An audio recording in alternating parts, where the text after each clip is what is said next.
Here's where we stayed last night, Friday night, February 27th. There's a group of 6 of us in here. Some folks from Canada, a fellow from New Jersey, and then my friends Carl and Free. And yeah, we just had a great time just hanging out and talking and getting to know each other.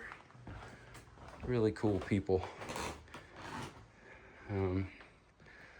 Nice little kitchen. TV, we didn't watch that. Laundry back there in the corner. None of us were musically inclined. Probably a good thing. This is the detention center, apparently. And we were able to warm our shoes up right here by this nice gas stove. So I'm gonna head out to the store now. Spend more money than I probably should.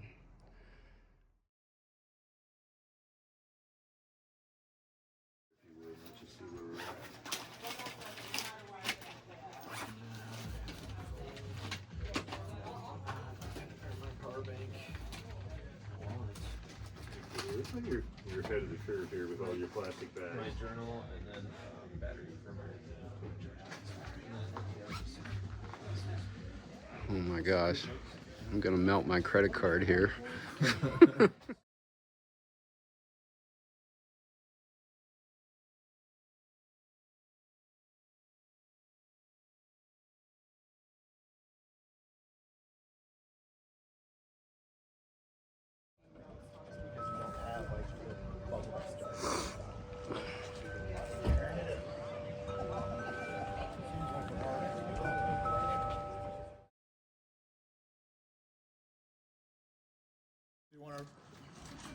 Get going.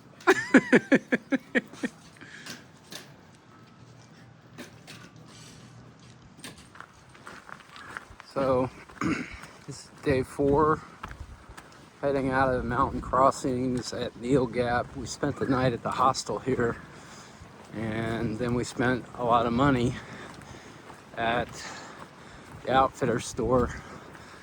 My 2 friends up ahead, Carl and Free, trail name Free, they dropped some gear and mailed it home.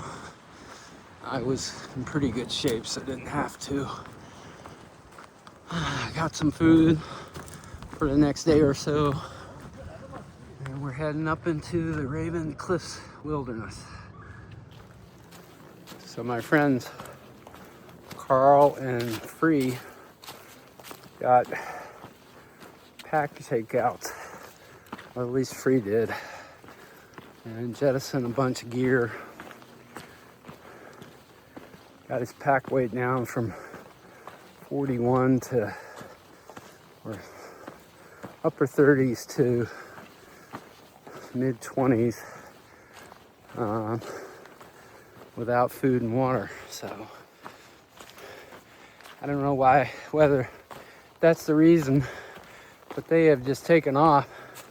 They're like sprinting like jackrabbits out of the gate. And nowhere to be found up ahead. And I'm just kind of plodding along, trying to get warmed up, muscle-wise.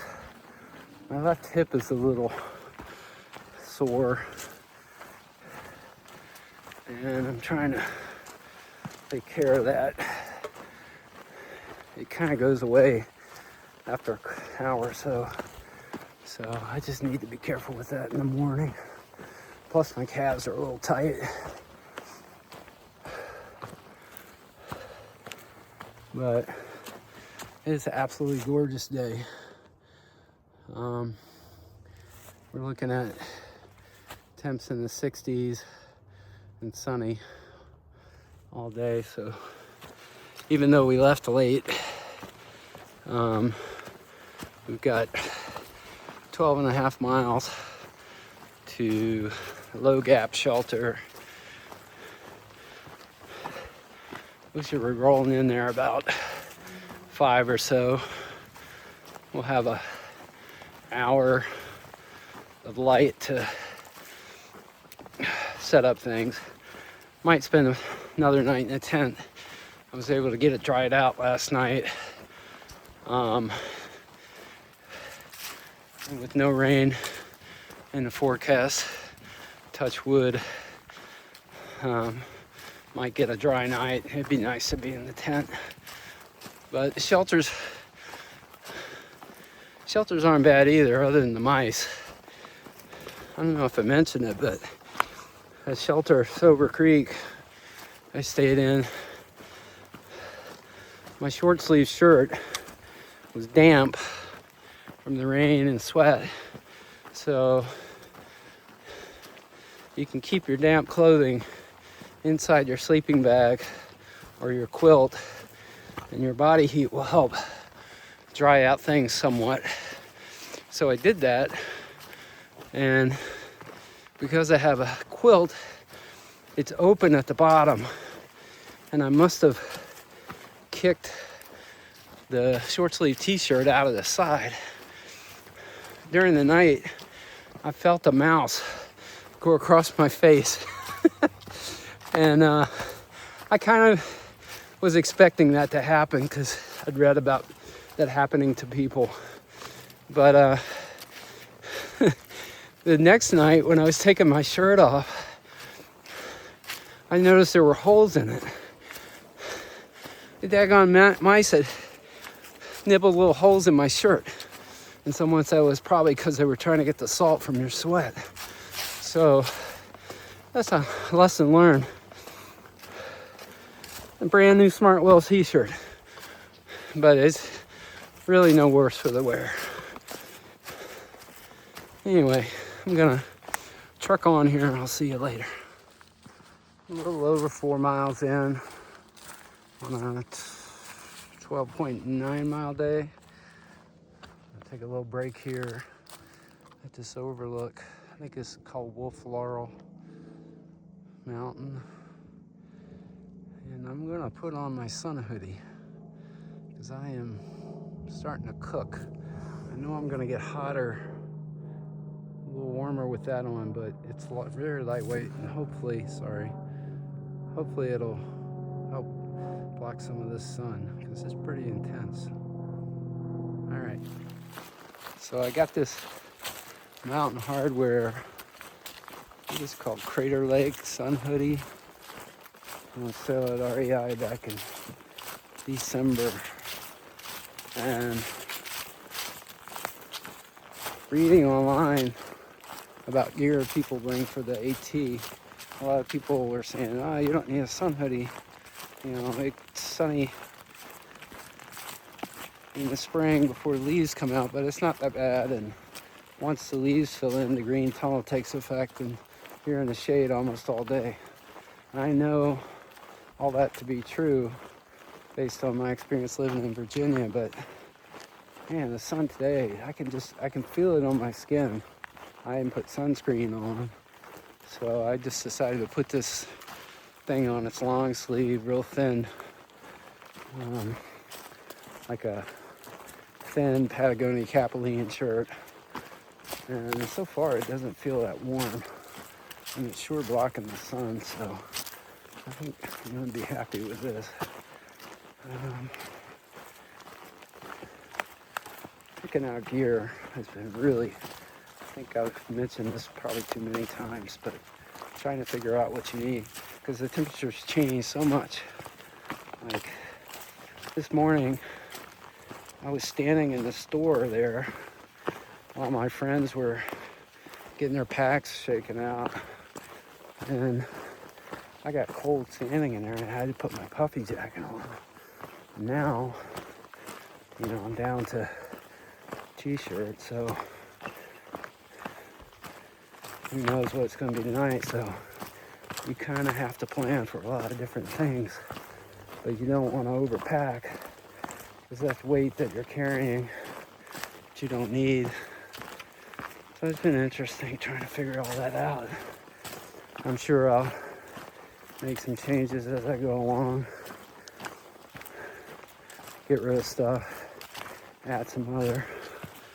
But the big driver here is getting through the Smokies, getting through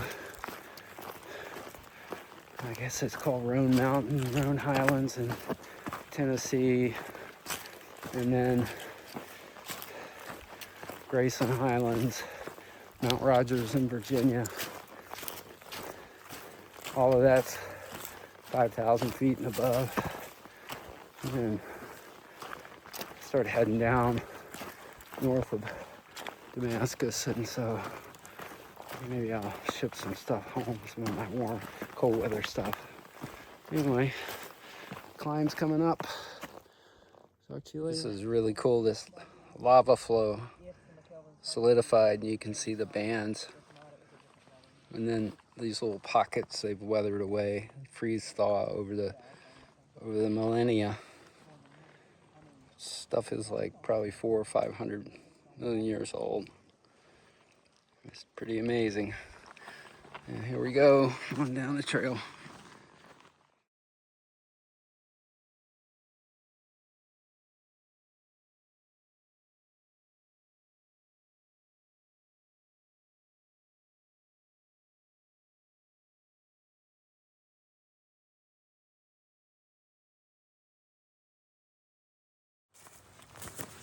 So we just left Hogpen Gap with, we were treated by these fantastic trail angels from the Ridge Community Church out of Blue Ridge, Georgia.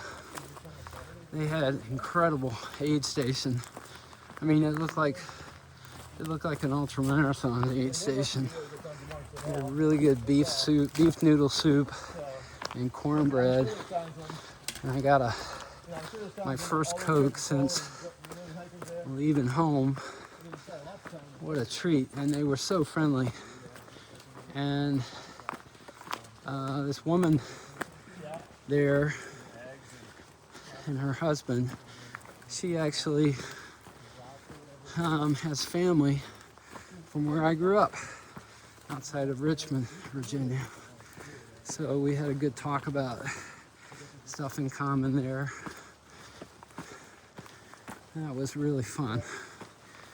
And now we just entered the Mark Trail Wilderness. And those of you of a certain vintage might remember the Mark Trail comic strip. The cartoonist, Ed Dodd, lived either in Atlanta or one of the towns closer on the north side of Atlanta. But he, I think, had a friend who was a forest ranger in one of the national forests up here, and he was inspired by him to write the comic strip Mark Trail. So they've named, the Forest Service has named this wilderness area after his comic strip. You can look that up on Wikipedia if you're interested. So we're climbing. We've got about 4.5 miles to Low Gap, where we'll spend the night. We'll see you then.